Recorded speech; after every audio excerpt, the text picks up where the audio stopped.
Hi ನಮಸ್ಕಾರ, ಗೀತಾವಿ ಅಡುಗೆ ಮನೆಗೆ ನಿಮಗೆಲ್ಲರಿಗೂ ಸ್ವಾಗತ. ಇವತ್ತಿನ ರೆಸಿಪಿ ಬಾದಾಮಿ ಗಸಗಸೆ ಹಾಕಿರೋ ಪಾಯಸ. ಯಾವ ರೀತಿ ಮಾಡೋದು ನೋಡ್ಕೊಂಬರೋಣ. ನಾನು ಒಂದು 3 ಸ್ಪೂನಷ್ಟು ಅಕ್ಕಿ ಹಾಕ್ಕೊಂಡಿದ್ದೀನಿ, ಒಂದು 3 ಸ್ಪೂನಷ್ಟು ಗಸಗಸೆ, ಒಂದು 4 ಏಲಕ್ಕಿ, ಒಂದು 1/4 ಬಟ್ಲಷ್ಟು ಬಾದಾಮಿ ಹಾಕ್ಕೊಂಡು ಇದನ್ನೆಲ್ಲ ಚೆನ್ನಾಗಿ ಹುರ್ಕೊತೀನಿ.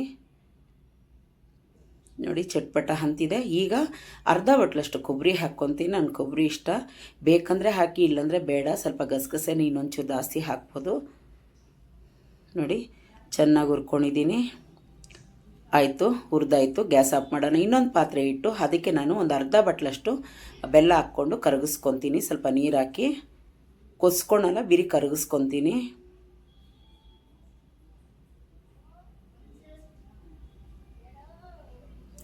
ಕರಗ್ಲಿಕ್ಕೆ ಇಟ್ಬಿಟ್ಟು ಈಗ ಒಂದು ಮಿಕ್ಸಿ ಪಾತ್ರೆ ತಗೊಂಡು ನಾನು ಏನು ಹುರಿದು ಇಟ್ಕೊಂಡಿದ್ನಲ್ಲ ಬಾದಾಮಿ, ಗಸಗಸೆ, ಕೊಬ್ಬರಿ ಎಲ್ಲ ತೆರೆಗೆ ಒಂದು ಸತಿ ರುಬ್ಕೊಂಡ್ಬಿಡ್ತೀನಿ. ರುಬ್ಬಿಯಾಗಿ ಈಗ ನೀರು ಹಾಕಿ ನುಣ್ಣಗೆ ರುಬ್ಕೊತೀನಿ.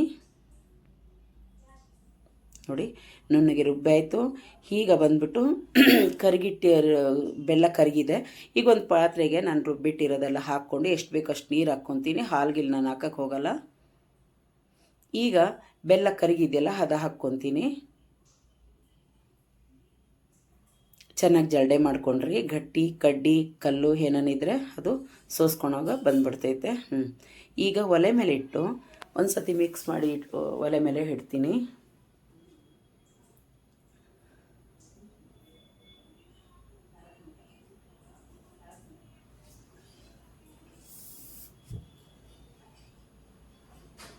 ಈಗ ನೋಡಿ ಕೊದಿತಾ ಇದೆ. ಒಂದು 2 ಕೊದಿ ಬಂದರೆ ಸಾಕು, ಜಾಸ್ತಿ ಏನು ಕೊಸೋದು ಬೇಡ.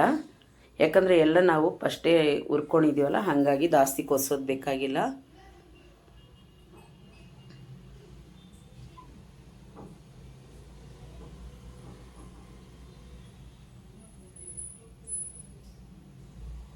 ಈಗ ಒಂದು ಗ್ಯಾಸ್ ಹಚ್ಚಿ ಒಂದು ಒಗ್ಗರಣೆ ಪಾತ್ರೆ ಇಟ್ಕೊಳ್ಳೋಣ. ಅದು ಸೈಡ್ಗಿಟ್ಟು ಅದರೊಳಗೆ ನಾನು ಒಂದು 5-6 ಸ್ಪೂನಷ್ಟು ತುಪ್ಪ ಹಾಕಿ ಅದಕ್ಕೆ ಗೋಡಂಬಿ ಹಾಕ್ಕೊತೀನಿ.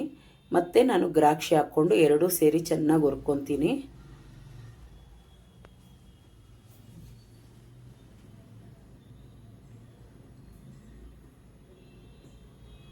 ನೋಡಿ ಚೆನ್ನಾಗಿ ಹುರಿದೈತಿ. ಈಗ ಗ್ಯಾಸ್ ಆಫ್ ಮಾಡ್ತೀನಿ. ಗ್ಯಾಸ್ ಆಫ್ ಮಾಡಿ ಆ ಪಾಯಸ ಇದೆಯಲ್ಲ ಅದಕ್ಕೆ ಹಾಕ್ಕೊತೀನಿ. ಹಾಕಿ ಒಂದು ಸತಿ ಮಿಕ್ಸ್ ಮಾಡ್ತೀನಿ. ಕಪ್ಪಗೆ ಬಂದಿದೆ ಅಂತ ಇದು ಮಾಡ್ಕೊಂಡ್ರೆ ಬೇಡಿ, ನಂದು ಮೊಬೈಲ್ ಸ್ವಲ್ಪ ಸರಿ ಇಲ್ಲ.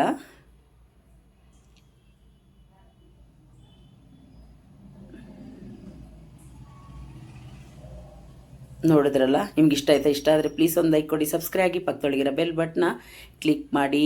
ಥ್ಯಾಂಕ್ ಯು ನನ್ನ ವಿಡಿಯೋ ನೋಡಿದ್ದಕ್ಕಾಗಿ. ಎಲ್ಲನೂ ನೋಡಿ ಪ್ಲೀಸ್ ಒಂದು ಲೈಕ್ ಕೊಡಿ, ಸಬ್ಸ್ಕ್ರೈಬ್ಗಳಾಗಿ, ಬೇರೆಯವ್ರಿಗೂ ಶೇರ್ ಮಾಡಿ. ಬನ್ನಿ. ಈ ವಿಡಿಯೋ ಇಷ್ಟ ಆದರೆ ನಿಮಗೆ ಲೈಕ್ ಮಾಡಿ, ಶೇರ್ ಮಾಡಿ. ಬಾಯ್.